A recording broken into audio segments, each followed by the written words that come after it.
Ya está grabando. Y ahora... Desde la dispositiva actual. Puedes ponerlo en página. Desde el principio. Sí. Aquí. Presentaciones desde el principio. Muy bien. Ya está. Vale, bueno, pues solucionados los problemas técnicos, buen día a todas a todos. Un placer, o Grupo Hispona en particular en xeral, a presentar unha palestra que realmente debería ter sido impartida xa moito tempo, en marzo de 2020, pero as circunstancias xa de todos coñecidas, pois, provocaron que fósemos adiando esta palestra, pero hoxe finalmente ten lugar. O seu título é precisamente o deste libro, Cartas del Regular. Un libro que resume o que unha sorte de subproducto dos temas de investigación principais, en que agora vai por outros roteiros, se nos contará a profesora Luisa Iordache Castea, Luisa Iordache romanesa, ainda que non se lle nota para nada, quero dicir que podría pasar por ser de Móstoles. Luisa licenciouse en Ciencias Políticas na Universidade de Bucarest, doutorouse despois na Universidade Autónoma de Barcelona, cunha tese precisamente sobre a experiencia dos republicanos, dos presos españoles, dos prisioneiros españoles no Gulag soviético. Na actualidade, ademais de residir perto de Santiago de Compostela por razóns privadas, pois por razóns persoais, ela é agora mesmo profesora estudante de doutor na UNED en Madrid, aunque na UNED virtual. Vai nos falar hoxe precisamente dun libro con su produto que fala de Julián Fuster Ribó, un español na Unión Soviética de Stalin, as súas cartas, os seus documentos dende o Gulag, pero en xeral do que foi unha das súas liñas principais de investigación. Benvida. Muchas gracias, José Manuel. Moito mes. Un placer, efectivamente. Buenos días a todos. Antes de empezar, quiero agradecer al grupo de investigación Hispona, a José Manuel y a Emilio también, por esta amable invitación. De hecho, este seminario, como señalaba José Manuel, pues lo tenemos pendiente desde marzo de 2020, pero como todos sabemos, por las cuestiones de la pandemia, las cuestiones sanitarias, tuvimos que aplazarlo. La charla de hoy tratará sobre los españoles en los campos de trabajo soviéticos en el Gulag, y también un poco mezclaremos la historia de lo que pasó con estos españoles, con su lucha por la solidaridad y supervivencia a través de cartas que enviaron a lo largo de la época de cautiverio. El 22 de junio de 1941, con el nombre en clave Operación Barbarroja, la Alemania nazi invadió la Unión Soviética, marcando el inicio de una de las mayores operaciones militares de la Segunda Guerra Mundial y del conflicto, evidentemente, en el territorio soviético. Por aquellas fechas, entre los emigrantes extranjeros que encontraron refugio en aquel país a lo largo de la década de los años 20 y 30, se hallaban también españoles. Se trataba de un colectivo formado por adultos y menores que, debido al estallido, al desarrollo y del desenlace de la Guerra Civil Española, tuvieron que abandonar su país, al igual que miles y miles de refugiados republicanos que tuvieron que exiliarse en países europeos y latinoamericanos. Así, entre 1937 y 1938, más de 3.000 niños de la guerra fueron evacuados a la Unión Soviética. Son conocidos como los niños de Rusia. Fueron evacuados en 4 expediciones oficiales y otras 2 no oficiales, menores. Siempre acompañados de maestros, educadores y personal auxiliar, principalmente más de 120 personas. Al final de la contienda española, unos 900 exiliados políticos, principalmente miembros del Partido Comunista de España y del Partido Socialista Unificado de Cataluña, se refugiaron en el país del proletariado en compañía de sus hijos menores, aproximadamente unas 87 personas. La hospitalidad soviética también abarcó a otros grupos de españoles que llegaron ahí durante la Guerra Civil Española, en comisión de servicio para el gobierno de la República. En este caso tenemos dos grupos. El grupo de los marinos, más de 150 personas, tripulantes de buques mercantes que con anterioridad, entre 1937 y 1938, realizaron transportes de material de guerra y otros suministros entre los puertos republicanos y los puertos soviéticos, principalmente los del Mar Negro del Norte, por el Leningrado. Y el segundo grupo, compuesto por alumnos pilotos, unas 190 personas, que recibieron formación aeronáutica, teórica y práctica en la 20ª Academia Militar de Kirovograd en el Cáucaso, desde finales de 1938 hasta 1939. No obstante, a esta promoción de pilotos también existieron otras anteriores que volvieron a España y pudieron luchar en la Guerra Civil Española. El exilio de estos colectivos fue marcado y condicionado en diferentes grados por las coyunturas políticas, ideológicas, económicas, culturales, sociales del país de acogida, pero también por las circunstancias políticas europeas y evidentemente por el estallido y desarrollo de la Segunda Guerra Mundial. También este exilio fue condicionado por la propia militancia de los exiliados y del grado de compromiso con el Partido Comunista de España o con el Partido Comunista de la Unión Soviética y la lucha antifranquista, las otras posiciones políticas abrazadas. Y con esto me refiero que en el núcleo de los exiliados adultos ya existían personas de tendencias anarquistas, pero también miembros que pertenecían al PSOE. También fue determinante la visión que tenían sobre la Unión Soviética, no únicamente la visión con la que llegaron a través de la propaganda y todo lo que se difundió en Europa y en España durante la Guerra Civil Española, sino la propia visión que construyeron a lo largo de su exilio. La percepción que tuvieron de las realidades soviéticas, las condiciones de vida que tuvieron que afrontar en su exilio, las condiciones laborales y un largo etcétera.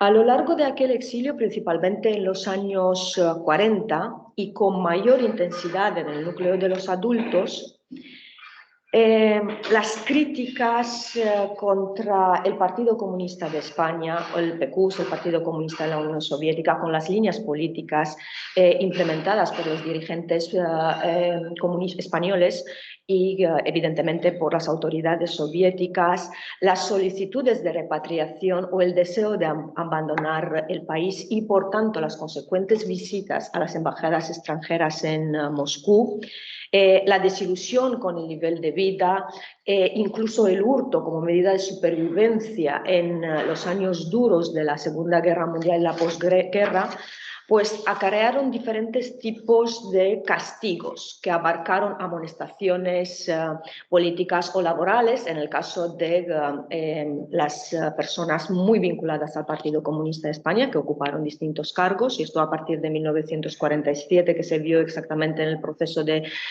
Lux, pero también encarcelamientos, internamiento y deportación a los campos de trabajo forzado o campos especiales.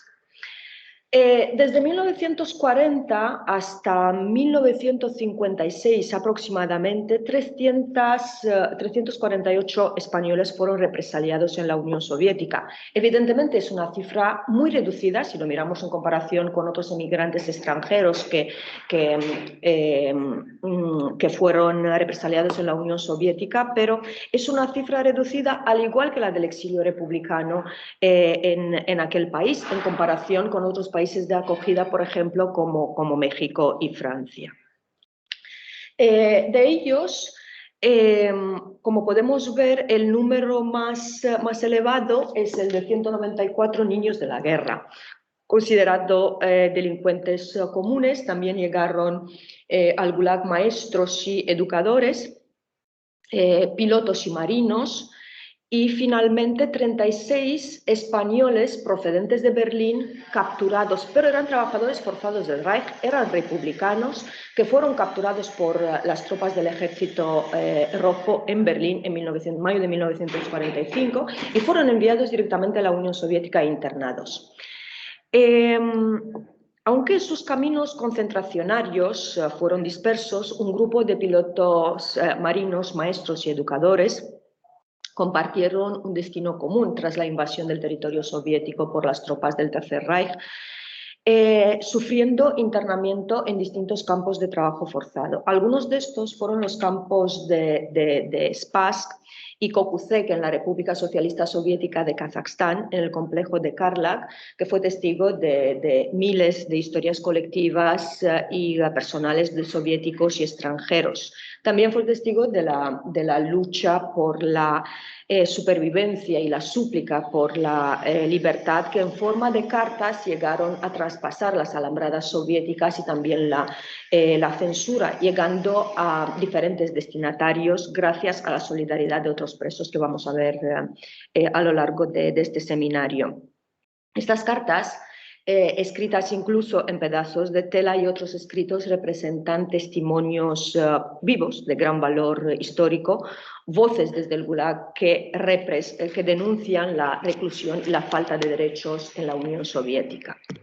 El sistema concentracionario soviético, más conocido como Gulag, realmente la Dirección General de Campos y Colonias Correccionales fue fruto de la Revolución Bolchevique de 1917. Tanto la revolución como el estallido posterior de la Guerra Civil rusa llevaron a la instauración del terror político paulatino y a la implementación de una red de campos destinados al castigo, a la represión y a la reeducación de enemigos reales y potenciales del régimen bolchevique.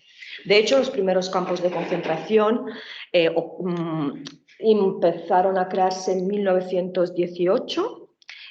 Fueron llamados campos de concentración, campos de destino especial o extraordinarios, y perduraron hasta su desmantelamiento, que se inició a partir de 1953 tras la muerte de Stalin. En este lapso cronológico, el sistema concentracionario soviético conoció una paulatina expansión territorial y un crecimiento gradual del número de presos, con algunas fluctuaciones, especialmente en la época de la posguerra y de la década de los años 50. De hecho, se estima que hasta 1923 fueron creados unos 355 campos, época seguida por un aumento permanente de los complejos concentracionarios, pues debido a los planes quinquenales, a la industrialización y a la explotación de los recursos naturales del país disponibles en remotas zonas o algunas vírgenes o menos pobladas. La expansión del sistema concentracionario soviético también fue una consecuencia del terror y de la represión convertida en política estatal, al amparo de órganos de seguridad del Estado conocidos como la Checa, GPU o GPU, NKVD o MVD, del Código Penal soviético, de la política del informe, del miedo y del terror, ya, de la delación, o en base al concepto omnipresente en la vida soviética, enemigo del pueblo. Por tanto, todos estos factores influyeron y confluyeron en el desarrollo de aquel sistema concentracionario que en la década de los años 30, precisamente a partir de 1931, pasó a llamarse Gulag y abandonó la expresión de campo de concentración, reemplazándola por la de campos de trabajo correccional. Efectivamente, podemos decir que desde 1918 hasta a lo largo de la duración de la Unión Soviética, pues se calcularon que existieron 475 complejos de campos, según datos oficiales rescatados en los años 90 de los antiguos archivos soviéticos. Y estos complejos de campos podían comprender centenares o miles de campos individuales que albergaban y utilizaban la mano de trabajo esclava, de trabajadores forzados. Evidentemente, sabemos que el Gulag tenía no únicamente fines de reeducación, sino también fines económicos mediante el trabajo forzado y correccional.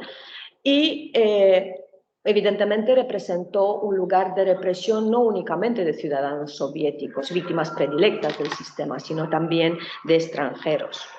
La Unión Soviética fue un país que a través de la revolución bolchevique, la implementación del socialismo, la consolidación del socialismo a través de la ideología y la propaganda ejerció una influencia destacable. Siendo un modelo de su época que atrajo muchas simpatías y encantó evidentemente, también atrajo apoyos y militantes fuera de sus fronteras.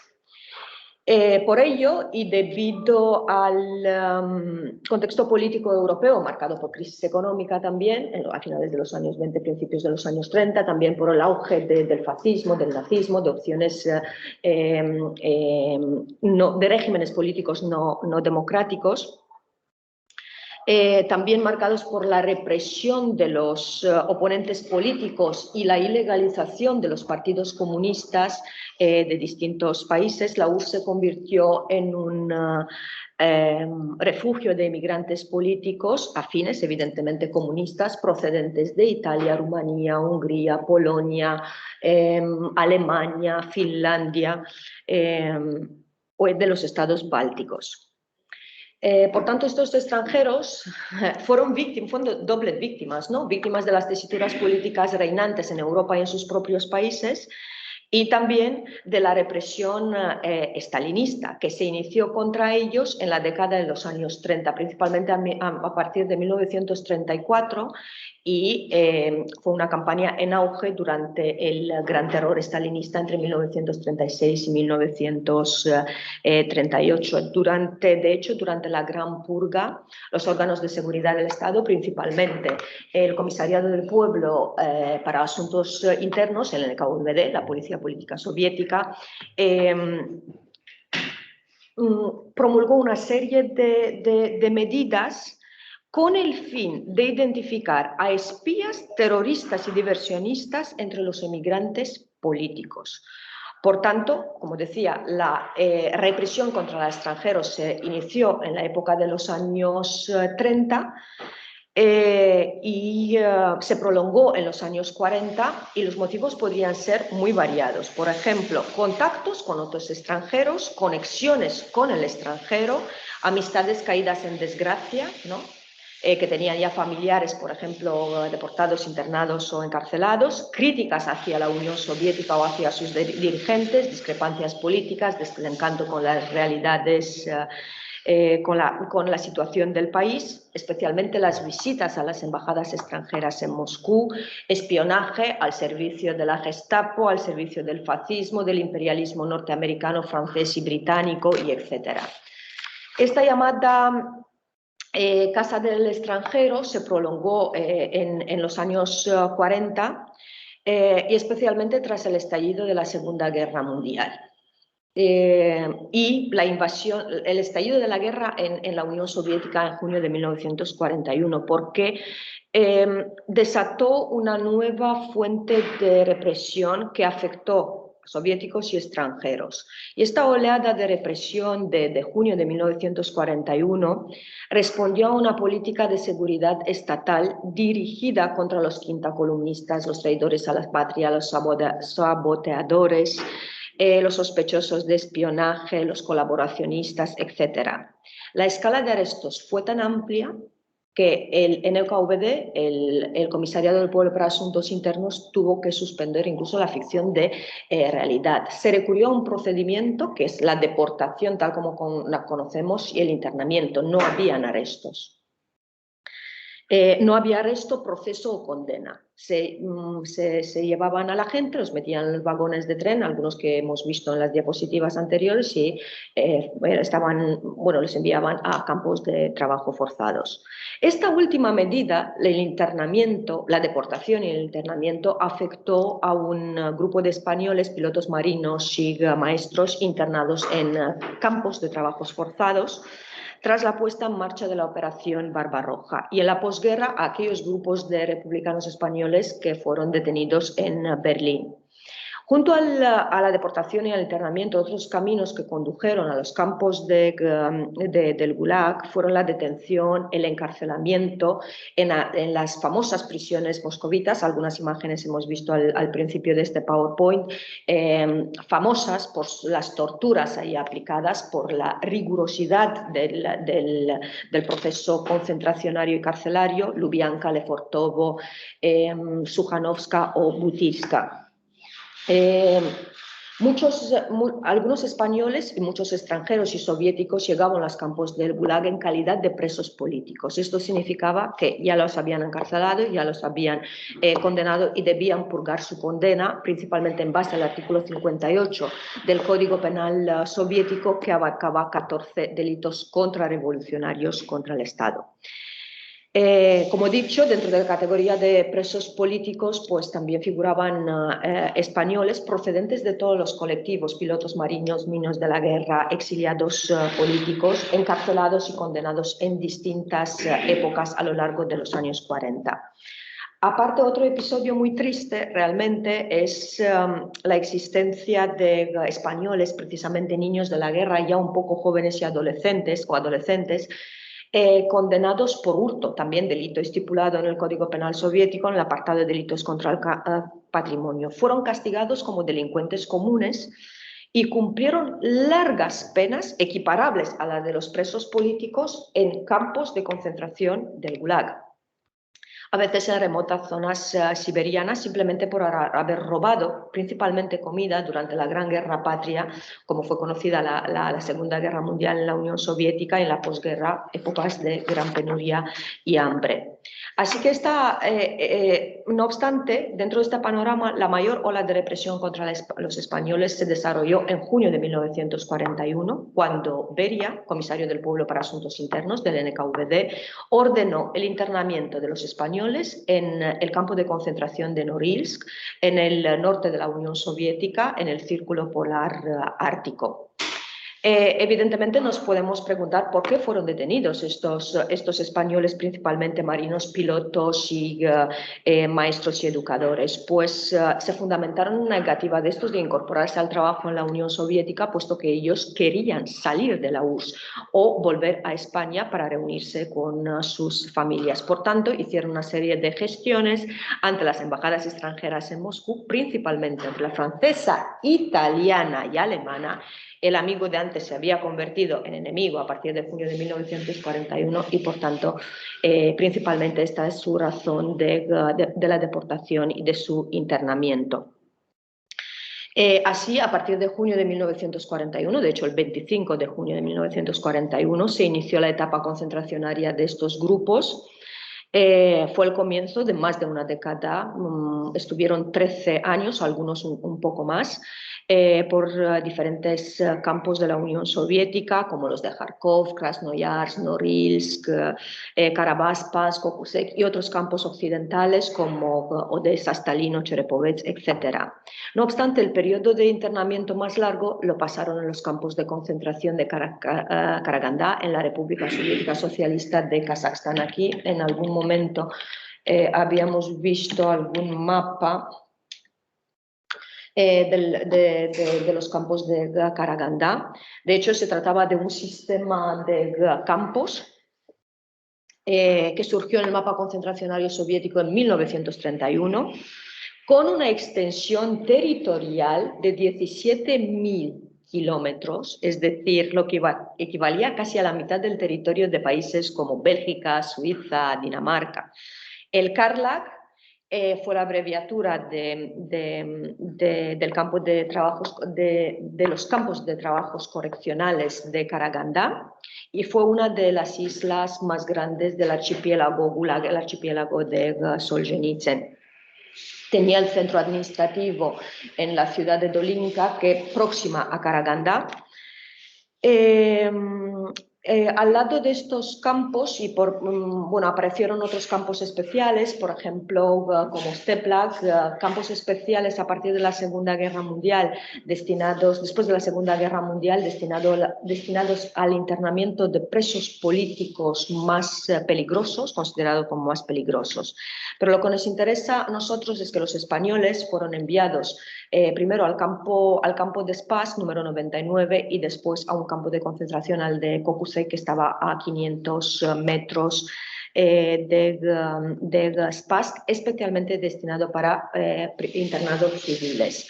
De hecho, con el estallido de la guerra en la Unión Soviética se crearon dos sistemas de campos paralelos, ¿no? Primero tenemos el sistema tradicional, ¿no? El Gulag, y después tenemos el GUPI, Dirección General de Prisioneros de Guerra e Internados.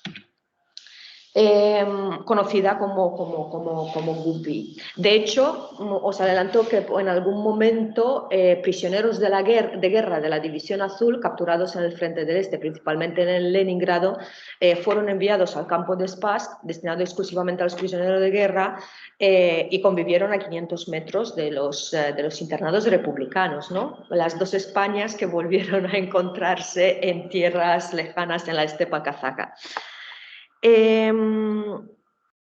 Muy importante es que cuando llegaron los españoles desde el norte, desde el campo de Norilsk, en el Círculo Polar Ártico, llegaron a Spas, lo hicieron en noviembre de 1942. Y a partir de aquel momento empezaron a convivir con internados de distintas nacionalidades: yugoslavos, checoslovacos, alemanes, austriacos, franceses, italianos.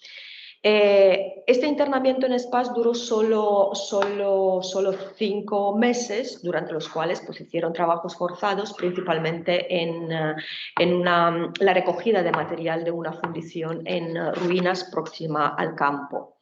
En base a las órdenes de las autoridades soviéticas, pues en marzo de 1943 fueron trasladados al campo de Kokusek, destinado únicamente a internados civiles extranjeros, mientras que Spas quedó reservado para los prisioneros de guerra.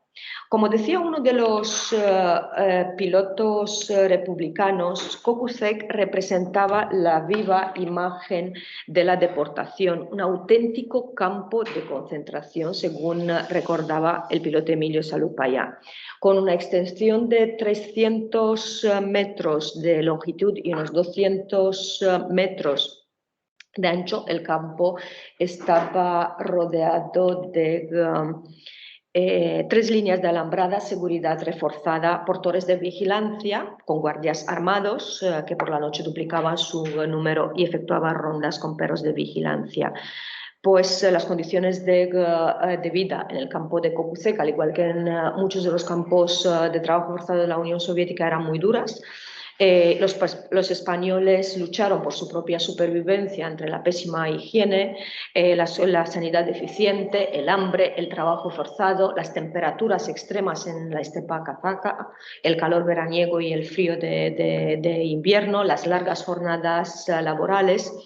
Principalmente en la agricultura, especialidad del campo, la explotación de sus fuerzas físicas, porque tenían que cumplir con la norma, pero aparte de esto ya sus fuerzas estaban mermadas por los años de cautiverio en el norte, en el Círculo Polar Ártico también, donde fallecieron muchos de sus compañeros. Como resume otro piloto internado en Karagandá, de esta forma iban pasando los días, los meses, los años, aislados del mundo, incomunicados, sin la menor noticia de los acontecimientos más reseñables. Luego hemos sabido que por aquel entonces el orbe ardía bajo una guerra tremenda.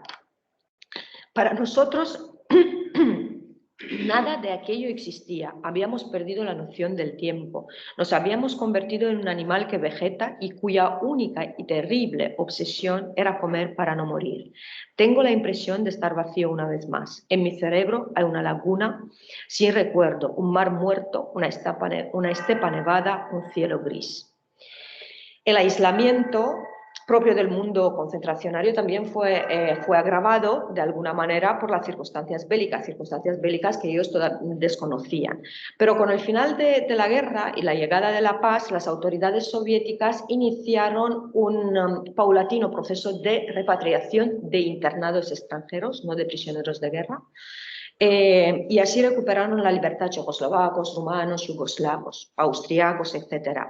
Pues la liberación de los compañeros de cautiverio y su voluntad propiciaron la salida de cartas escritas por estos españoles para sus familias, para las autoridades de la República Española en el exilio e incluso para las autoridades franquistas, porque todo valía con el fin de recuperar la libertad y salir de la Unión Soviética. En conjunto, estas cartas, como decía al principio, sobrevivieron al paso del tiempo y son voces desde el Gulag, además de la importancia sentimental para las familias, al representar en muchos casos las primeras noticias que tenían de sus seres queridos, incluso antes de 1941. Y a través de estas cartas se pudo saber que padres, hijos, hermanos estaban todavía vivos en la Unión Soviética. También demuestran los lazos de solidaridad forjados en el cautiverio entre los internados de distintas nacionalidades. Sabemos que la correspondencia estaba completamente prohibida. Los españoles no podrían escribir ninguna carta, al igual que los extranjeros. Y entonces, en un gesto arriesgado, los internados liberados se las ingeniaron para sacar aquellos escritos. Pues gracias a ellos las cartas traspasaron las alambradas soviéticas, la censura, y llegaron con un claro mensaje: la lucha por la libertad y por salir de la URSS. Tal es el caso de una carta de socorro escrita encima de un pedazo de tela. No sé si se han visto las cartas todavía. No, falta.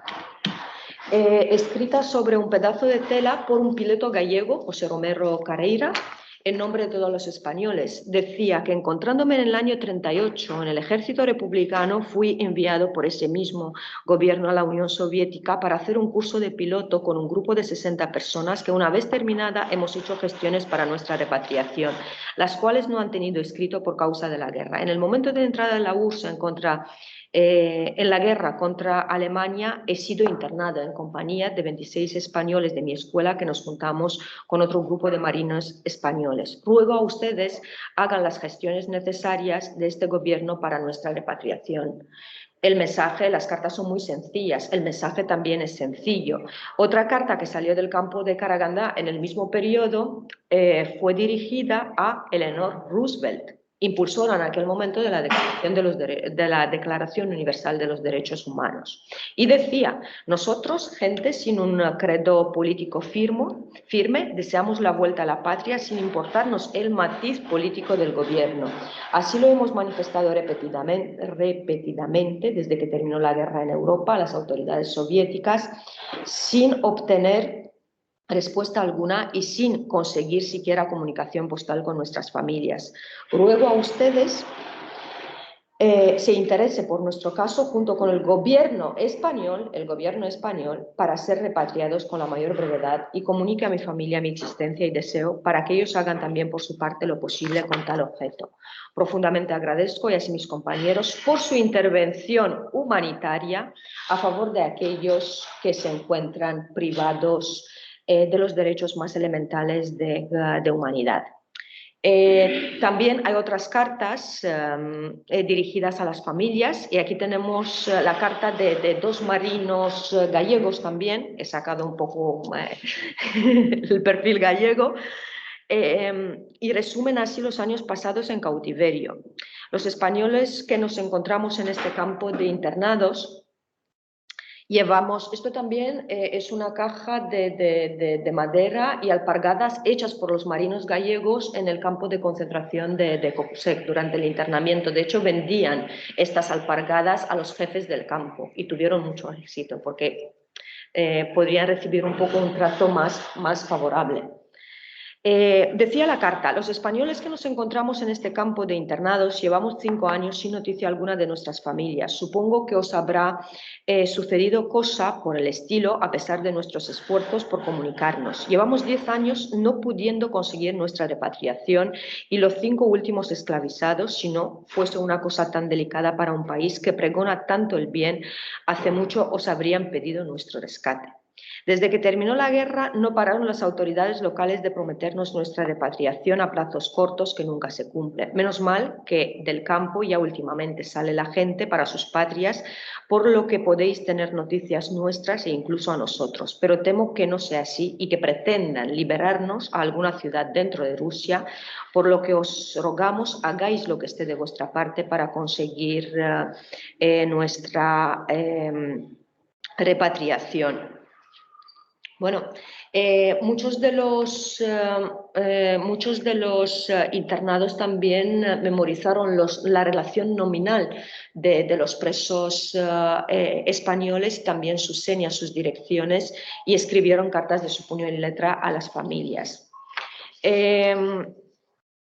Como la correspondencia con España les fue prohibida, y aquí tenemos en pantalla, muchos internados se aprovecharon la distribución de tarjetas postales de prisioneros de guerra de la Alianza de la Cruz Roja y Media Luna Roja soviéticas para escribir notas a sus antiguos compañeros de infortunio. Enviaban estas tarjetas postales, por ejemplo, a Checoslovaquia, aquí este es el caso, o Alemania o Austria, y a su vez los internados, los antiguos internados mandaban las noticias a sus familias en España. El flujo de información sobre las condiciones de vida en los campos de trabajo de la Unión Soviética y el internamiento de republicanos españoles causó una oleada de protestas, debates en las cortes republicanas, gestiones del gobierno de la República Española en el exilio y una campaña de la Federación Española de Deportados e Internados Políticos, creada en 1945, que aglutinaba a los antiguos deportados a los campos de concentración y exterminio nazis. Una campaña que fue desarrollada a nivel diplomático, institucional y periodístico. En estos ámbitos también hay que señalar que se destacó la prensa republicana y todos los partidos políticos en el exilio, a excepción evidentemente del PC y del PSUC. El periódico Solidaridad Obrera de la CNT fue el gran divulgador de fotografías, reproducciones de cartas, acreditaciones de la ideología política de los españoles, demostrando que claramente son antifascistas que lucharon durante la guerra civil en el bando republicano, ya que la prensa comunista los tildaba de fascistas. Esta campaña se desarrolló desde 1947 hasta mediados finales de 1948. Y a pesar de la presión mediática y las gestiones diplomáticas, pues los españoles no fueron sujetos a la repatriación, tuvieron que pasar muchos años más en los campos de concentración soviéticos, principalmente parte de ellos hasta 1953, abril de 1954, cuando se inició la primera repatriación de prisioneros de guerra de la División Azul, junto con internados republicanos marinos y pilotos, en el buque griego Semiramis, que llegó a Barcelona en abril de 1954. Otros recuperaron su libertad entre 1954 y 1956, incluso a principios de 1957, y la mayoría de ellos volvieron a España en 1956, 57 y 59 en las expediciones del buque Krim, el gran proceso de repatriación en masa de los españoles de la Unión Soviética, no únicamente los que fueron internados o sufrieron deportación. La mayoría de ellos volvieron, muy pocos se quedaron en la Unión Soviética y otros fueron enterrados en fosas comunes en los campos de Norilsk, Krasnoyarsk, Pask, Odessa y Stalino. Evidentemente, el internamiento de los españoles en los campos del Gulag simboliza una de las múltiples sendas del exilio republicano de 1939, la variedad de experiencias dentro de este exilio, la impronta del país de acogida, los límites a la libertad como consecuencia del régimen político imperante y de las tesituras políticas de la época. A la vez, como hemos visto, las cartas escritas en el cautiverio son testimonios de experiencias individuales y colectivas, reflejan también una cierta riqueza documental de la herencia republicana. Podemos decir que estas cartas son producciones circunstanciales, con un lenguaje muy sencillo, muy poco intelectual, nada de hecho, de gente común y corriente, pero respondieron a un fin concreto, traspasar las fronteras para enviar un mensaje al exterior. Pese a sus cortas extensiones, algunas cartas reflejan algunas de las facetas más lúgubres de la Unión Soviética. Y aquí me gustaría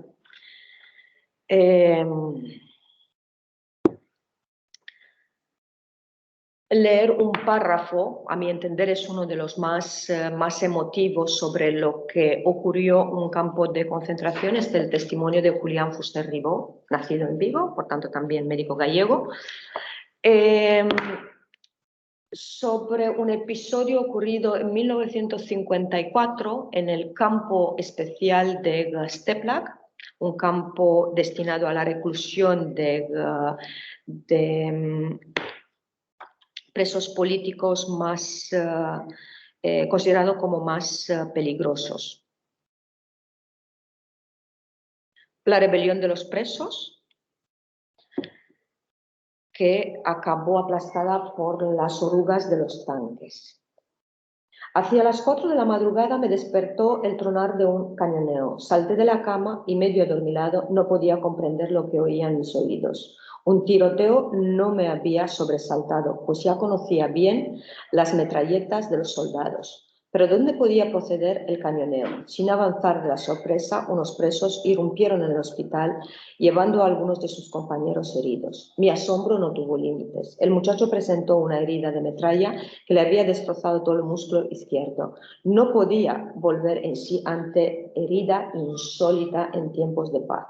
Podía imaginar y prever heridas de bala en situaciones en que vivía el campo, pero heridas de metralla capaces de destrozar un músculo no los había vuelto a ver desde la terminación de la guerra, donde no asombran por previstas. Pero en un campo de presos indefensos, desarmados, aquella herida y el cañoneo antes oído me dejaron en un primer momento atónito.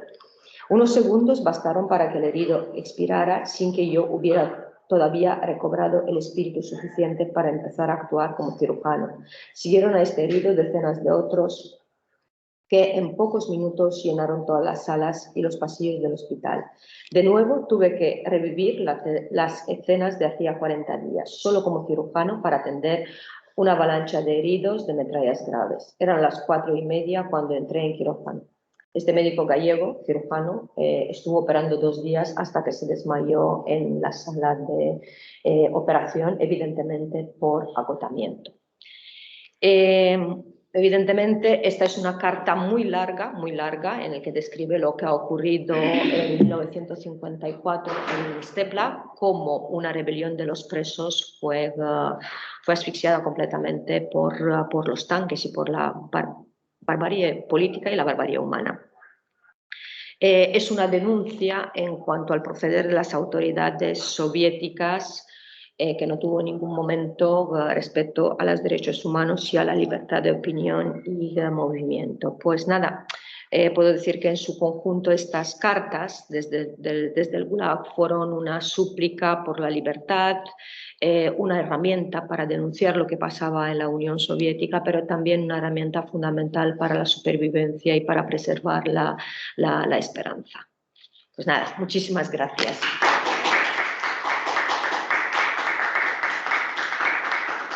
He preparado, bueno, me faltaría uno, no sé si podríamos, porque me gustaría regalaros... Sí, vale. Si hay algunas preguntas, dudas... Preguntas, cuestiones... También menos ausentes. No sé si alguien a través de Teams, no sé si a través del chat o quieren han levantado la mano. Bueno, esta es la transcripción, pues no, el chat no hay nada de momento. Bueno, de momento igual se animan. Sí. Bueno, ¿alguna pregunta? Enrique. Bueno, por la intervención, yo dos cuestiones rápidas sobre, bueno, tal y como he entendido, entiendo que muchas de estas cartas, de hecho, fueron publicadas aquí en España por los anarquistas, ¿no? Sí, No. En el exilio. En cambio, y por lo que he entendido, la propaganda comunista tildaba a estos presos de fascistas. ¿Qué valoración, o sea, qué valoración alternativa hay? Porque la información que tenían los anarquistas en el exilio era la misma, es decir, eran personas que habían trabajado, que habían militado en el ejército republicano español y que, por tanto, pueden acreditar su militancia antifascista. Entonces, ¿cuál es aquí la disociación o cuál es la interpretación alternativa que hace que para los comunistas los exiliados, los presos en los campos de concentración soviéticos sean considerados fascistas? Y la segunda, si no he entendido mal también, has dicho que hay una cierta fascinación por los campos de concentración. No sé si te referías al régimen soviético como tal, a los campos de concentración. No, o sea, es un error. No, eso ya sería una valoración intelectual, no sé si me estoy acordando de Pasados Imperfectos de Tony Luth, a lo mejor cierta intelectualidad francesa que hacía una valoración del experimento soviético y de los... Del experimento soviético, pero no de los campos de concentración, evidentemente. Primero vamos a hablar de la publicación de las cartas. No todas las cartas fueron publicadas, solo 2 o 3 como mucho en Solidaridad Obrera entre 1947 y 1948, como lo dije. Además, muchos de los periódicos de la época, tanto españoles en el exilio, evidentemente, difundieron estas cartas, al igual que la prensa internacional y al igual que la prensa fascista. El problema principal, la prensa fascista, no, franquista, perdón. El problema principal es que el Partido Comunista de España, las autoridades soviéticas, a través de sus órganos de difusión, pues tildaron a estos republicanos españoles de fascistas, simplemente porque querían salir de la Unión Soviética o porque solicitaron la repatriación a España. Es lo típico, ¿no? El que está conmigo, el que está contra mí. Y entonces, por esto, Solidaridad Obrera y otros órganos periodísticos pues tuvieron que demostrar esta faceta antifascista de los españoles internados o represaliados en la Unión Soviética. ¿Vale? ¿Se sabe cuál fue el destino mayoritario de los españoles? ¿Se sabe cuánto? ¿Cuál fue el destino mayoritario de los españoles republicanos y liberados del Gulag que regresaron finalmente a España? Porque fue el tratamiento con las autoridades franquistas. Mira, es una muy buena pregunta porque es una historia muy amplia. Tanto los que volvieron con el 54 con los prisioneros de guerra de la División Azul como los que volvieron posteriormente fueron sujetos de interrogatorios, tanto por parte de la Dirección General de Seguridad como por la CIA, ¿no? La agencia norteamericana. Realmente muchos de ellos demostraron que no fueron fuentes de información de primera mano debido a su internamiento en la Unión Soviética. Fueron dejados tranquilos porque muchos de ellos recibieron el aval de sus propios compañeros de infortunio, los prisioneros de guerra de la División Azul, porque muchos internados republicanos convivieron a partir de 1948 con prisioneros de guerra de la División Azul por los campos occidentales del país. También el perfil de los españoles represaliados, de los republicanos, era muy bajo porque no representaban una amenaza. Lo que ellos quisieron desde siempre es salir de la Unión Soviética. A la España franquista, Francia, México, donde podía, pero la idea era salir de la Unión Soviética. Y entonces, cuando regresaron a España, se adaptaron a la vida en la España de Franco. De hecho, muchos de ellos, principalmente los marinos o algunos exiliados políticos, ya tenían su familia en España. ¿Puedo añadir un matiz? Sí. Porque, bueno, yo sí he consultado la documentación los interrogatorios, bueno, Fue un proceso amplio. Los interrogatorios a los que se sometió no solo a los marinos, aviadores, etcétera, los republicanos, sino también a los propios prisioneros de Mogadú. Es bastante divertido constatar cómo al final las autoridades franquistas están bastante desconcertadas, porque a poco que profundizaban y rascaban, todo el mundo acusaba al otro de haber colaborado con los soviéticos. Entonces llegamos a una conclusión muy fácil: los hacemos a todos héroes y punto, ¿no? Salvo los otros muy señalados. Pero aquí los que volvieron a Galicia dentro del Semiramis en muy buena proporción eran precisamente los marineros, casi todos de Palmeira, Pobra do Caramiñal y Ribeiro. Pobla de Brullón, Pontevedra, me acuerdo. Pobla de Brullón y uno, y luego Romero Carreira, que era de Ourense. Ourense, sí. Y de hecho, los gobernadores civiles a varios de estos le buscaron trabajo. Y también trabajo y vivienda. Que eran dos hermanos y uno de ellos pues estaba ya bastante fastidiado y cuando el civil, porque niños grandes piden informe. Uno del civil dijo, bueno, este es que no quiere trabajar, está para allá, ¿no? Pero me llama la atención de otras provincias, salía alguno, en concreto, de Barcelona, que comentaba cómo se había buscado ocupación, trabajo, etcétera, y además añadió, y es especialmente interesante de cara a la propaganda anticomunista, porque si ellos hablan mal de la URSS entre sus ambientes sociales, gente que había simpatizado con la República, ellos, su plus de credibilidad hacía que la propaganda anticomunista fuese mucho más efectiva. Pero claro, eran muy pocos. Quiero decir, como para tener que toca picar, pero lo cierto es, vamos, yo por lo menos lo que he visto, no sé lo... Sí, es así. Es así. Pero hay cierto apoyo en el sentido que se les ve una oportunidad. Es decir, un elemento propagandístico para decir, no, miren, nosotros somos anticomunistas, estos señores no los tenemos en cuenta. Que además eran marineros, es que en el fondo, salvo 3 o 4 o 10, no eran especialmente peligrosos desde el punto de vista político. Quiero matizar, si me permite, dos cosas, porque estábamos hablando en un momento de los interrogatorios de la Dirección General de Seguridad. De hecho, estos interrogatorios empezaron exactamente en el Semiramis.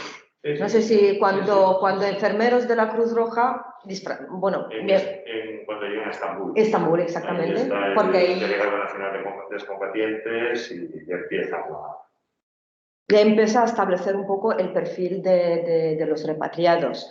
Y muchos subieron a bordo, policías, disfrazados de enfermeros de la Cruz Roja. También el tema de la propaganda es muy importante lo que ha señalado, porque a raíz del Semiramis, a raíz de la llegada de españoles en el Semiramis, la propaganda franquista utilizó los testimonios de diferentes pilotos republicanos y se publicaron algunos en distintos periódicos regionales y también después se han publicado algunos libros. Sí, sí. Hay libros de memorias, por lo que sabéis, por lo demás. Los que además no únicamente divisionarios, pero también de algunos republicanos. Juan Blasco Cobo. Sí. Juan Blasco Cobo, un piloto español en la URSS o algo así. Sí, hay otro más reciente, incluso uno muy reciente. Invitado de honor, Miguel Velasco Pérez. El invitado de honor, el que yo pensaba, que ha salido uno el año pasado. En este caso, un divisionario, creo que también estuvo internado en los campos, en el Gulag, y que también habla de los republicanos. De hecho, todos los divisionarios que publicaron a partir del 54. Todos existían, incluso algunos bastante falangistas, etcétera, que cuando llegaron allá, quien mejor los trataba. Pues uno de Eusebio Caladia. Eusebio Caladia Melosillo. Estaba mucho enterrados en Rusia o algo así, no me... Enterrado vivo. Vivos, sí. Pero estaba mucho la relación con los rumanos. Es un estereotipo sobre los soldados rumanos que me parecían muy supersticiosos y muy... Recuerdo que estaba escribiendo la tesis doctoral y estaba leyendo estos libros de los divisionarios en 2007-2008 y sí que este es uno de los episodios que más me impactó al leer algunas memorias. Sí, porque siempre se dice, bueno, los italianos, pero claro. No, fueron los rumanos. Bueno, Bueno, yo quería hacer tres preguntas. En primer lugar, bueno, dijiste que los campos de trabajo tenían el objetivo del beneficio económico, después la educación y supongo que también pues desactivar posibles focos de oposición. El hecho de que realmente no era el exterminio de esa... Nada que ver. Pero a fin de cuentas, las condiciones en las que estaba llevaba a, bueno, aunque no fuera... No era un exterminio planificado tal como ocurrió en el caso de los campos nazis, pero sí que podemos hablar de un exterminio paulatino debido a las condiciones de vida en los campos. Pero ahora las tasas de mortalidad no tenían nada que ver lo que ocurría en los campos soviéticos con en los campos nazis de concentración y de exterminio nazi. Incluso de prisioneros. Incluso de prisioneros también. De prisioneros soviéticos. Sí. Y polacos. ¿Pero porque las condiciones de vida eran mejores o simplemente porque no era el objetivo? No, en ningún momento las autoridades soviéticas tuvieron este objetivo, este fin primordial para exterminar a los presos. Todo lo contrario, ellos utilizaban la mano de trabajo esclava. Pero las condiciones de vida en los campos, no sé si has visto algunas imágenes, no dejan de ser un campo de concentración. Y el frío, por ejemplo, en zonas árticas, pues con unas fuerzas mermadas, sin sanidad, sin calefacción, trabajando en la tala de árboles o cavando hielo para la construcción de no sé qué carretera o trabajando en la construcción de una vía de tren entre Vorkuta y Perm. Evidentemente ahí mueres. De todas maneras, perdóname, pero por favor. Lo que cuenta más de uno, no solo españoles, alemanes bastantes, es que sobre todo cuando podían trabajar afuera, que era lo que se quería, y entonces entraban en contacto con campesinos soviéticos de la zona y les pedían comida y resulta que tenían menos comida que ellos. Y no tenían medicinas, es decir, que las condiciones de vida de quienes estaban alrededor, por ejemplo, muy diferencial respecto a los campos nazis, no eran especialmente mejores en algunos casos. Pero realmente la situación de la población, incluso los campos de concentración, has visto en el mapa concentracional soviético, estaban en zonas remotas, incluso un poco alejadas de las aldeas o de otras colonias, pero la población rusa, especialmente durante los años 30, 40, vivía en una situación económica... Como las de los años 30, que vayan por unas. Recordemos también la hambruna rusa, la primera hambruna rusa de los años 20, después la hambruna ucraniana, el Holodomor. Sobre los campos de prisioneros de guerra, ¿habría alguna diferencia con respecto a los gulags o simplemente era el No, simplemente que unos eran destinados para prisioneros de guerra exclusivamente, internados civiles, y otros eran destinados para presos políticos, para soviéticos y extranjeros. Era simplemente la distinción es técnica, en terminología, nada más, en siglas. Eran campos de trabajo forzado con las mismas situaciones, con el mismo rigor. Y por último, sobre, lo más sorprendente es que en muchos casos son jóvenes adolescentes. Entonces, ¿hubo alguna denuncia internacional sobre este tema? ¿O no se sabía nada fuera de las fronteras de la...? No hubo una denuncia. Bueno, las primeras denuncias se produjeron a raíz de la campaña de la Federación Española de Deportados e Internados Políticos, pero si no recuerdo mal, es que esta línea de investigación la abordé hace tiempo, pero recuerdo que en 1950 se estableció una comisión internacional para la veracidad de los campos de concentración soviéticos y hubo un gran debate, la de David Rousset, puede ser, sí. pero realmente no tuvo gran resonancia como ocurrió con los campos nazis. La verdad, la veracidad, mejor dicho, sobre los campos soviéticos, sobre el Gulag, sobre los campos de prisioneros de guerra, pues surgió a partir de los años 80 y finalmente en los años 90, en la época dorada, cuando se abrieron los archivos, cuando Yeltsin abrió los archivos soviéticos y muchos investigadores extranjeros y rusos también publicaron sendas investigaciones sobre el tema. Y sí que, bueno, ahora el tema de los archivos es un poco complejo, ¿no? En Rusia, no sé si pudiste para... Sí, pero bueno, es un poco depende, ¿no? Tienes para entrar, sobre todo tienes que conocer rusos. Pero, de todas maneras, claro, la pregunta es interesante, pero ¿por qué no se hizo más campaña? Puede ser un elemento que en la Guerra Fría se utilizase. Lo que pasa es que el argumento soviético siempre era primero los campos de prisioneros. Los campos de prisioneros, en los que eran prisioneros de guerra, la Cruz Roja podía mandar paquetes, tenía acceso. Al principio no, en los años 40 no, pero en los 50 sí. En los 50 no, pero los alemanes ya en el 48-49 recibían. Bueno, para empezar habían sido ya repatriados la gran mayoría. Se quedaron 50.000 que tenían causas pendientes por supuestos crímenes de guerra, aunque luego al final Baden-Algo era Moscú y bueno, casi todos. Con los italianos, con los rumanos, no sé muy bien qué pasa, pero también los repatrianos, los húngaros. Los que se quedan son, claro, lo que pasa es que los españoles era muy complicado, porque España no había sido un país original, no había habido una declaración de guerra con la URSS, estaban un limbo medio legal. No estaban amparados por ninguna convención. Estaban amparados, bueno, eran combatientes porque para eso llevaban el uniforme a la guerra, por eso sí que salía. Sí, esto sí.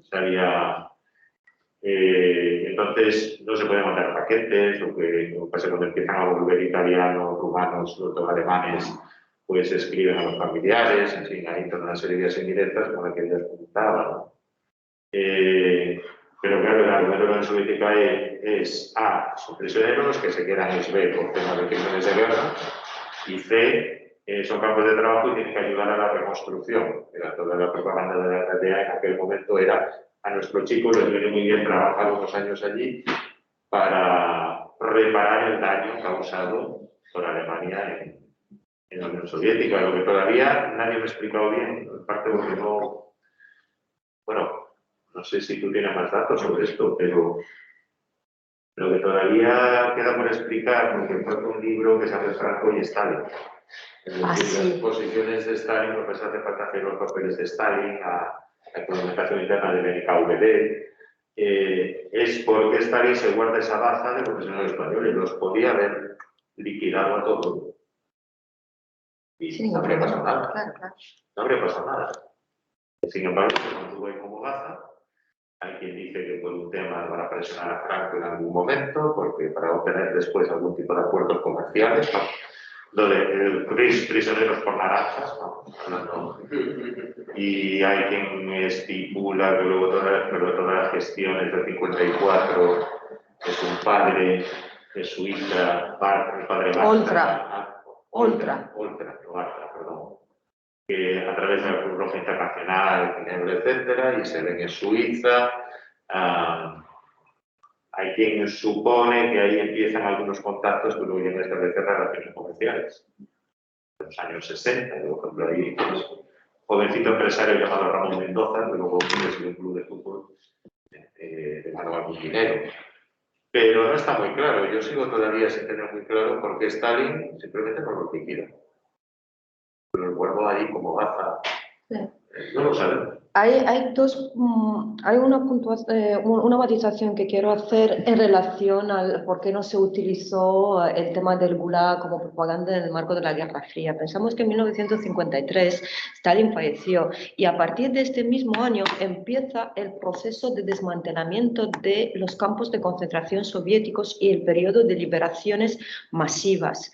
Por tanto, ya a partir del 55, 56, 57 ya no hay prisioneros en los campos de la Unión Soviética.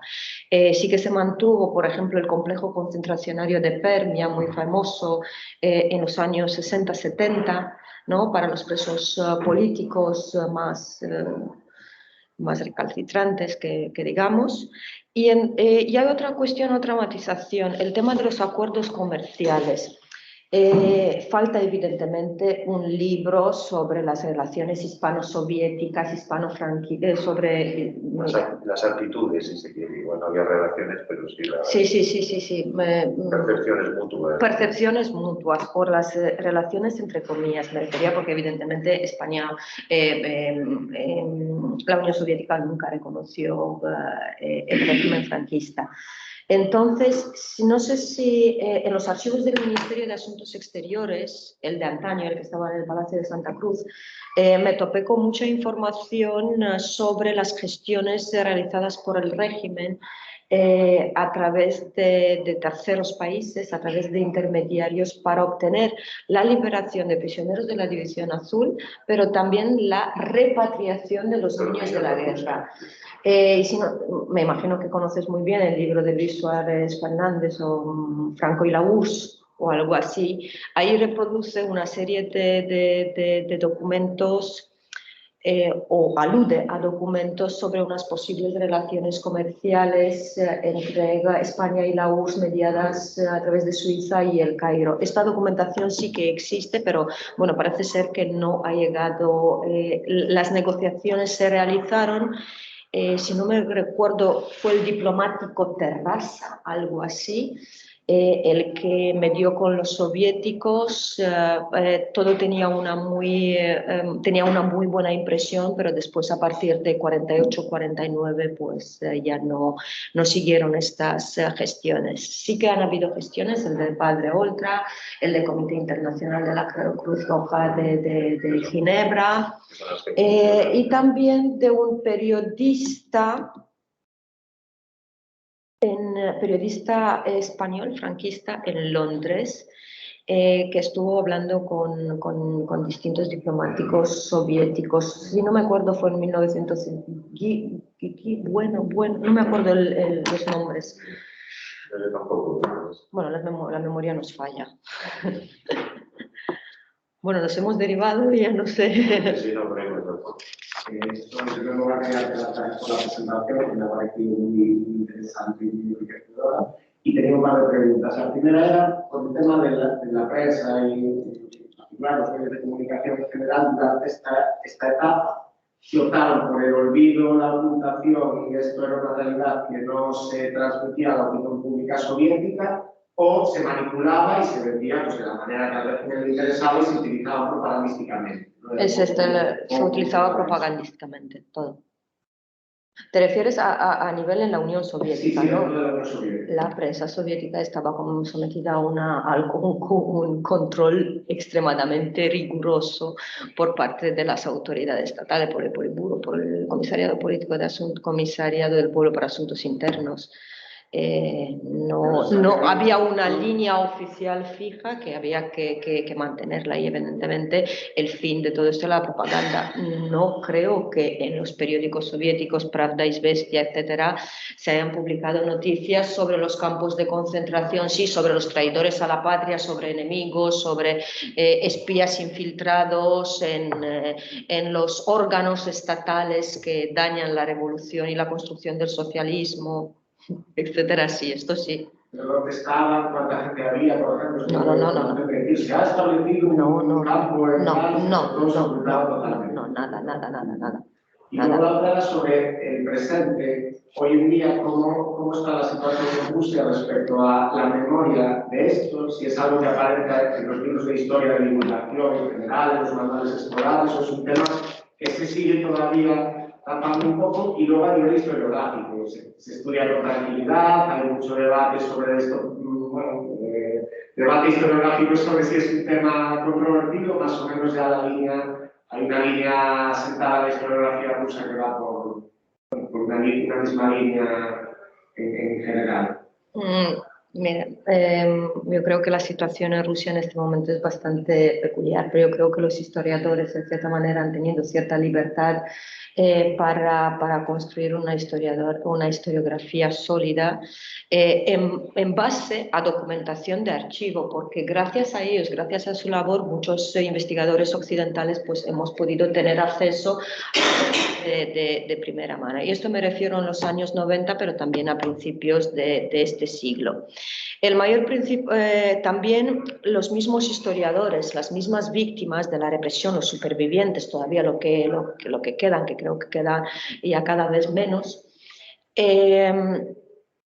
también han colaborado con los investigadores, pero también con distintas asociaciones. Y esto me refiero principalmente, no sé si ustedes han visto que la mayor parte de las fotografías que he utilizado son del Memorial de Moscú, una gran asociación, institución ya que se fundó a finales de los años 80 y que es la institución de referencia para el estudio de la represión estalinista en la Unión Soviética.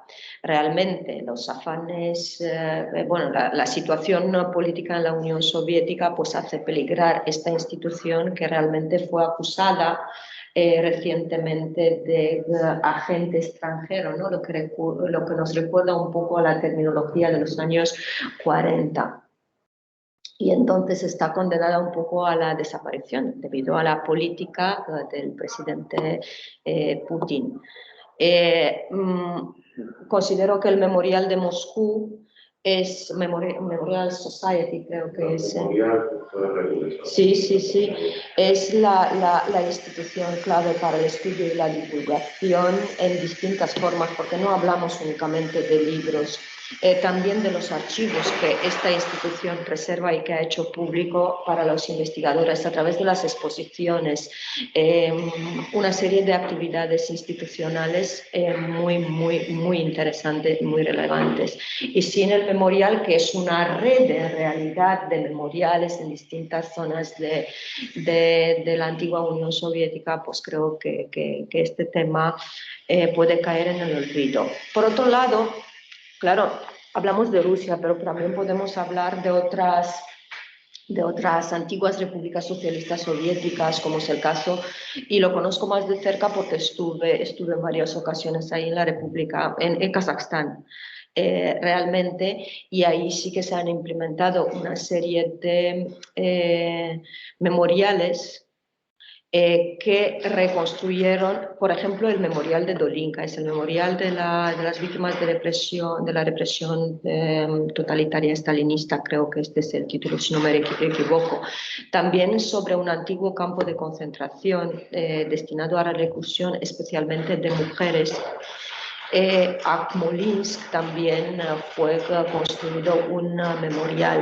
De hecho, el tema de la represión stalinista en la memoria forma parte del discurso institucional presidencial, pero también es que es un cuchillo de doble filo, ¿no? Sirve también para los intereses políticos de la clase política, evidentemente, pero también para recuperar de alguna manera la historia. Y es importante también los archivos nacionales de Kazajstán, que sí que han abierto sus salas al público para poder reconstruir la represión stalinista y el sistema concentracionario soviético en la República de Kazajstán en aquel periodo. Por tanto, sí que hay iniciativas laudables también fuera de Rusia, ¿no? No sé, al oído de la pregunta de Alfonso, quería preguntar un poco por el negacionismo vincular. Porque supongo que si en Rusia no es una realidad oficialmente reconocida al nivel en el que está, por ejemplo, el sistema de exterminio en Alemania, ¿no? A día de hoy. No sé si en Occidente, ¿cuál se identifica que son los lugares comunes de ese negacionismo que yo, por lo menos, creo que existe, o al menos un fuerte desconocimiento de esta Yo creo que hay un fuerte desconocimiento, pero yo no me he topado con los negacionistas del Gulag hoy en día a nivel de historiográfico. No a nivel historiográfico, sino a nivel de masas. A nivel de masas, bueno, esto sí que te puedes encontrar con los comunistas, ¿no? Que no han tenido... Sí. Aquellos comunistas que han conocido el mito y no la realidad. Negativismo por revisionismo, ¿no? Porque, por ejemplo, he tenido oportunidad de toparme con argumentaciones que sostienen que el Gulag, por ejemplo, daba cabida sobre todo a presos comunes, o que la mortalidad del Gulag era muy inferior, por ejemplo, a las cárceles estadounidenses del día de hoy, o bueno, son como lugares comunes que no sé si a nivel historiográfico es simplemente difícil desmontarlos por falta Es fácil de desmontarlos, es muy fácil desmontar a los supuestos negacionistas y revisionistas porque creo que a partir de los años 80 y especialmente 90 hasta hoy en día hay una abundante literatura sobre el Gulag. Hay numerosos centros de investigación con líneas de investigación sobre la época soviética, época stalinista del Gulag, y hay una producción bárbara. No únicamente, en España no tanto, pero hablamos de la literatura de investigadores rusos, hablamos de investigadores norteamericanos, hablamos de investigadores británicos, franceses, alemanes. Yo no leo alemán, pero estoy segura que la bibliografía, la literatura existente sobre los campos soviéticos es muy amplia, incluso en Alemania. Hay muy buenos especialistas, como sabes, en estalinismo, en diversos aspectos, pero sin embargo yo no conozco a nadie en Alemania que se haya ocupado de manera específica sobre el tema de los prisioneros. Y yo creo que tiene que ver con sus propios fantasmas, es decir, el miedo a ser tildado de... En cambio, sí que hay una investigación muy sólida, muy buena, María Teresa Giusti, sobre los prisioneros italianos, que además utilizó fondos del NKVD, ella pudo ver estadísticas y fuentes rusas, ¿no? Yo creo que ahí, en Alemania, el tema es uno de las violaciones del Ejército Rojo. Se sabe que tuvieron lugar, se sabe que fueron masivas, pero se tardó mucho en abordarlas por el miedo a ser tildado revisionista o querer contraponer un totalitarismo a otro, etc. Por lo menos es mi impresión. ¿Y alguna recomendación bibliográfica general al respecto de...? Pues mira, por ejemplo, un libro muy ameno que a mí me gusta y siempre lo recomiendo para entender un poco cómo la evolución del Gulag, pues es el de Anne Applebaum, Historia de los campos de concentración soviética. Es un gran volumen, pero puede servir para entender toda la etapa y todo el proceso concentracionario. Bueno, lo que has dicho ahora sobre que hay numerosos estudios históricos, entiendo, sobre la cuestión del Gulag, la cuestión de la prisión política. Sí. En general, los historiadores que se encargan de este tema, ¿hay diversidad ideológica o son...? ¿Hay diversidad ideológica, quiero decir.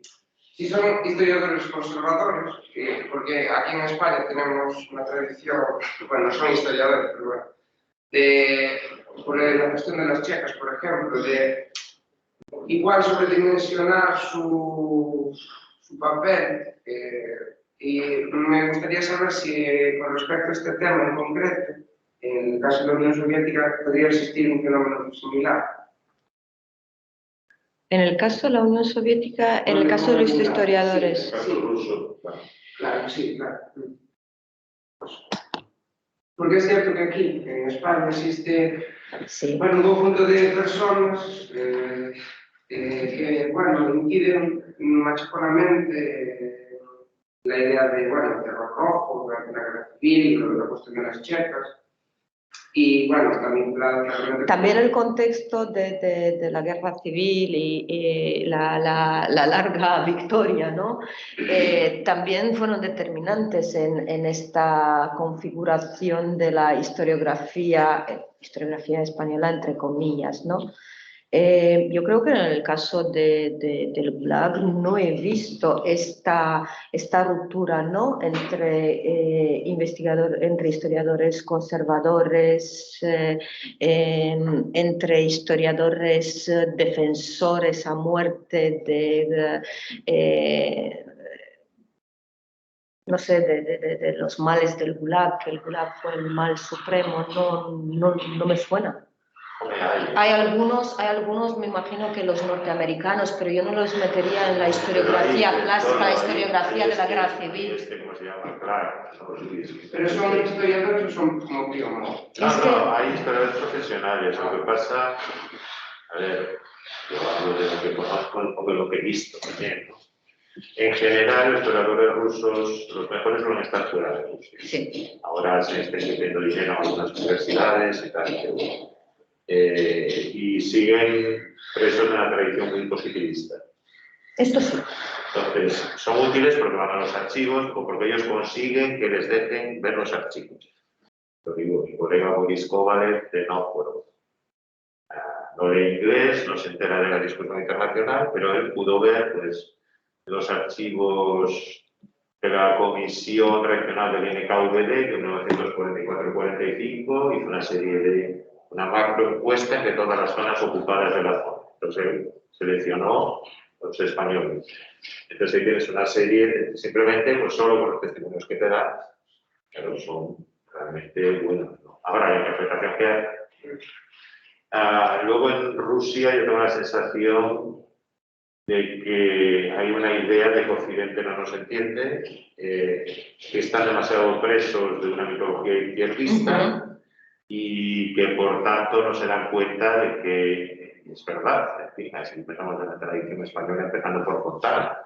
Hombre, Stalin se pasaba, pero en el fondo, sin Stalin no se habría derrotado el fascismo, y sin la Unión Soviética y sin el bloque del Este, que es la conclusión de Fontana de su libro, uno de sus libros, es más o menos esta. Si no hubiese existido todo el bloque del Este para meter miedo al capitalismo, los obreros italianos no tendrían vacaciones pagadas.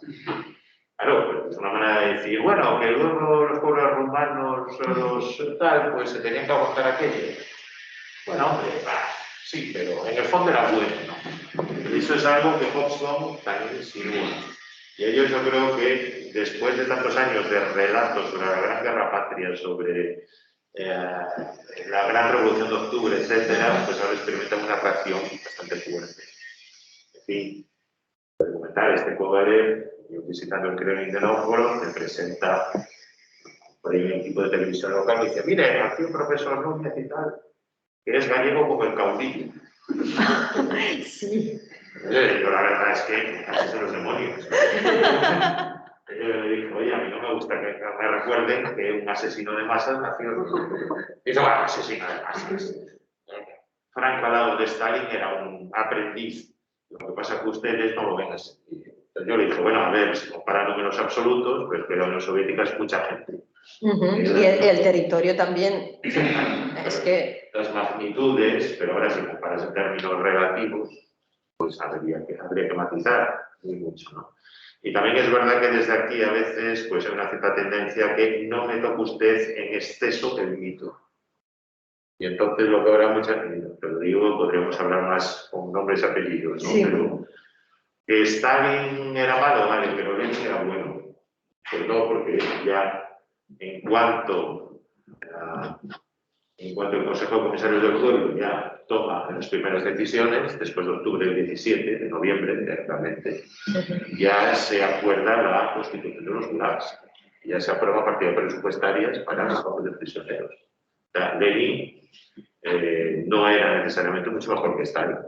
Bueno, era diferente en algunos aspectos, no tenía la paranoia persecutoria que tenía Stalin, y eso igual, como dice Gaberovsky, es porque no era caucásico, pero... a ver, entonces, volviendo también a lo que comentaba Alfonso, yo creo que ahora mismo en la Rusia de Putin se procura hablar de la Gran Guerra Patria, se procura hablar de la época de Stalin como la época en la que se formó la Unión Soviética, y eso es el gran mito. El tema Stalin se elude no que se puede, pero si se critica demasiado a Stalin se interpreta como un ataque al gran mito fundador que es la Gran Guerra Patria y no la Revolución de Octubre. La Federación Rusa apenas conmemoró el centenario de la Revolución de Octubre, porque eso luego guerra civil, divisivo. La Gran Guerra Patria es cuando se forja, realmente se forja la Unión Soviética. Y todo se hace sin Stalin. A veces hay declaraciones, por ejemplo, Medvedev en su momento, Es decir, sí, Stalin pues fue, eso hay que reconocerlo, los crímenes, pero también ganó la Gran Guerra Patria. Yo creo que la opinión pública es, nadie niega que se tienen los gulags, simplemente porque los gulags pasó muchísima gente. Todo el mundo tiene una memoria familiar de los gulags. Sí. De los gulags funcionan en mucha gente. Con lo cual, porque eran campos de reeducación. ¿Verdad? Y ahí quizás mi matiz, tú lo has dicho también, si mandas a alguien al Ártico a trabajar dándole sin abrigo, pues es normal que un porcentaje muera. Sí, pero es exterminio por condiciones Luego, climáticas. Sí, pero cuando metían a 10.000 letones acusados de colaboracionismo, simplemente por ser letones, o chechenos, o ingusetios, o polacos que vivían en la frontera, y los metían en un tren, los mandaban a Kazajistán, en medio de la nada, los dejaban allí sueltos y apárense. Hombre, no los estás exterminando metiéndolos en una cámara de gas, pero tú estás condenando a la mitad de ellos. Claro, no había exterminio planificado, como lo Era planificado, pero también había parte por parte de previsión, pero también estabas contando una parte. Era más la improvisación, más la negligencia de los guardias. No, claro, había desorganización, luego que se metía, que había Sí, corrupción en el sistema y muchísimas cosas, ¿no? Pero todo el mundo asume que había gulags, pero que funcionaban como campo de reeducación y sobre todo se salva Stalin porque era como el que había ganado la guerra. Y las encuestas del centro de Rada y tal lo muestran claramente. O sea, Stalin ganó la guerra, punto. Eso yo lo convierte en... Y siempre hay algo, es la anécdota conocida, hay una serie de películas propagandísticas sobre la Segunda Guerra Mundial en época de Stalin. 3 de ellas lo interpretan la que va sobre Stalingrado, que tiene 2 partes. Pero Stalin seguro representaba un actor georgiano, porque Stalin hablaba mal ruso, hablaba con las inclinaciones, muy fuerte acento georgiano. Sí. Y entonces lo encarnaba un actor georgiano, y Stalin en un momento dado se cansó de que la gente le asociase con el acento georgiano que tenía el este actor. Y pidió que un actor ruso que hable ruso de burguesía moscovita. Y en el actor se encuentra Alexei Kiki, el que hace de Stalingrado, en la batalla de Stalingrado. Es un tipo que ha estado 4 años en el Gulag. Y claro, si usted quiere interpretar al generalísimo Stalin, que también ha llamado generalísimo, entonces, obviamente cualquiera decía que no. Le invita al rey y dice, Stalin se queda maravillado por oír hablar ruso a aquel hombre. Y de hecho interpreta un ruso que es como muy literario, que no era el ruso que lo ves también. Y tiene una conversación, así que usted ha estado en el Gulag, y yo sí, pero toda la población soviética tiene que pasar unos años de reeducación en el Gulag. ¿No cree usted? Sí, por supuesto. Sí, pero claro, ahora, comparado con los monumentos que hay sobre la Gran Guerra Patria, Sí. o sea, cualquiera que viaje a Rusia, entonces hay monumentos por todos lados. Y además es que cuando no saben qué hacer, ponen un tanque y encima de un pedestal, y le ponen una placa. La verdad es que es algo bonito, lo tienen un poco en la cultura, pero el nivel monumental es espectacular. Y el memorial de los españoles caídos en la Gran Guerra Patria también es muy bonito. Sí, o la placa de pasionaria en Stalingrado, pero te vas, si comparas el número, también hay, sobre todo en Siberia, ¿no? Muchos monumentos y lugares sí, en Leningrado, en Karelia también. A los prisioneros, a las víctimas del Gulag. Pero es un reconocimiento, pero sin reparación. Sin reparación. O sea, se les permite que en este momento que se hable de ello, pero el Estado no lleva a cabo ninguna iniciativa, son siempre iniciativas privadas. Sí. E incluso en Kazajistán y en otras repúblicas soviéticas, Kazajistán, de acuerdo, con todo lo que ha señalado, pero el monumento que hay allí en Almaty, en el 28 de Pánfilo, sí. Parte de los cuales eran kazajos, allí sigue. Y la película de los 28 de Pánfilo, un mito, uno de los varios mitos inventados por la propaganda soviética durante la guerra, o sea, 28 hombres que, sobre todo en las películas rusas, mueren todos. Claro, como parte eran kazajos, la película, que es totalmente propagandística, está coproducida por Putin y por el y por el gobierno de Kazajstán, por el Nazarbayev. Nazarbayev. Es decir, que también hay contradicciones en ese sentido, Sí. bastante curiosas. Sí. No así en Lituania, en los países bálticos, lo tienen que dar. Es decir, aquello fue un exterminio. En Lituania sabes que había un genocidio, igual en un holocausto. Sí, sí, sí. Es curiosa la situación porque el gobierno de Putin es fuertemente conservador, ¿no? Pero Bueno, tiene la figura de Stalin no protegida de alguna manera, ¿no? Incluso se han censurado películas que se querían publicar sobre Stalin en Rusia. Esta de la muerte de Stalin no sé si se llegó a publicar. no, pero de la muerte de Stalin es una película británica. Sí, no, pero en la publicación en Rusia no sé si se pudo producir. No sé si se pudo emitir en Rusia la peli, pero hay películas que no. Por ejemplo, la de 1944, la Estonia, se prohibió también luego las películas ucranianas. Pero claro, en Ucrania, en Bielorrusia, en Kazajistán, por lo menos el tema de la Gran Guerra Patriótica lo que intentaron es nacionalizarlo. Es decir, fue una guerra nuestra también, y nuestros chicos también combatieron ahí. En el caso ucraniano es más complicado porque luego está el tema de la UPA, de los nacionalistas, Stepan Bandera y tal. Pero bueno, es otro tema. Una pregunta, porque sé que has investigado el tema de los monumentos y también el tema de la Gran Guerra Patria y demás. Aparte del monumento a los españoles caídos en la Gran Guerra Patria, ¿hay algún monumento dedicado a los extranjeros en la antigua Unión Soviética? Hay alguno, pero no te creas que hay muchos. Bueno. No te creas que hay muchos. Hay unos aviadores británicos y poquita cosa y más. Poco más, ¿no? El del hijo de Pasionaria, además si te fijas en inscripción, se puede ver en Sí, en Wikipedia, no, es que más que nada se habla de la solidaridad internacional con el pueblo soviético. Sí, pero hay, en el Parque de la Victoria hay un monumento dedicado a los españoles, no únicamente a Rubén Ibarruri, a los caídos españoles en la Gran Guerra Patria, porque lucharon unos 800 republicanos. Sí, y ahora levantaron también un monumento especialmente a los niños de la guerra, bueno, jóvenes, adolescentes que lucharon en el frente de Leningrado, en Karelia. En Karelia, vale. Fueron las monjas del lugar que encontraron los restos de algunos milicianos españoles, niños de la guerra, y levantaron un pero es monumento. poquita cosa. Es muy poco. A nivel oficial el único que hay es el de Moscú, ¿no? Y el de Rubén. Y pues puede que haya más, pero claro, es que tampoco hay otros combatientes. El de Paul Nelke. Luego hay el Museo de los...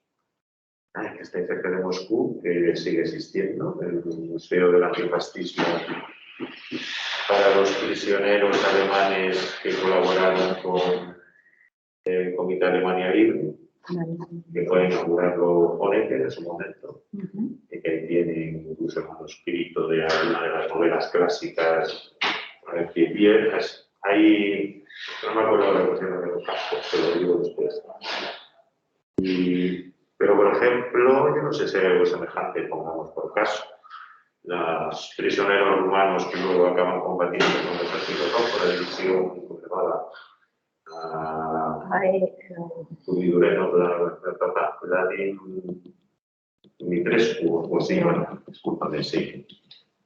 Creo que debe ser Tudorescu. Tudorescu, eso, la de Tudorescu. Yo no sé si hay algún documento sobre ellos. No sé. Los húngaros que también, los eslovacos que cambiaron de bando. No lo sé, por esto. Pero es que hay tantísimos que son botas, tú te vas, cuando estuve por el frente del Volhov, es que en cada pueblo hay un monumento, eso. Y ya te digo, y cuando no, ponen una columna, una estrella roja. Sí. Muy sencillo, muy rápido, un poco el estilo soviético. En Ucrania los han mantenido, pero muchos de ellos han quitado la estrella y no han puesto una cruz. Incluso los ucranianos también utilizan la cruz también para los memoriales muy sencillos de las víctimas ucranianas, por ejemplo en Kazajstán también. Es una simbología que han adoptado, me imagino, para... Y ahí, bueno, que esto lo conocerás, que es en este Kazajstán, la tumba supuesta de Ulmani, el pseudo dictador letón pero que gracias a morir en el Gulag, pues se ha grabado su memoria. Bueno, ¿alguna cosa más? No sé si los ausentes quieren preguntar algo. No. Quitamos la grabación, ¿no? Sí, bueno, yo lo pongo, sí. Pues nada, pues reiteramos nuestro agradecimiento, otra vez mucho mes. Y nada, la PMD, hasta otra vez. Hasta otra vez, un placer. Un placer. Que no tengamos que abrir la clínica. Bueno, hace muy buen tiempo para Santiago de Compostela, y lo que se agradece. Muy seco. ¿Mejor? Ha llovido un poco este. No sé. Gracias.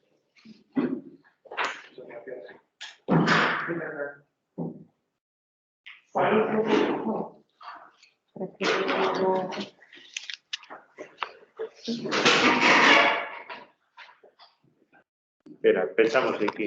Sí, hay que quitar también. Salir. Hay los 3 puntitos. Mira, hay los 3 puntos a la izquierda. No. Aquí, aquí. Aquí. Detener la grabación. Sí, hay que detener la grabación.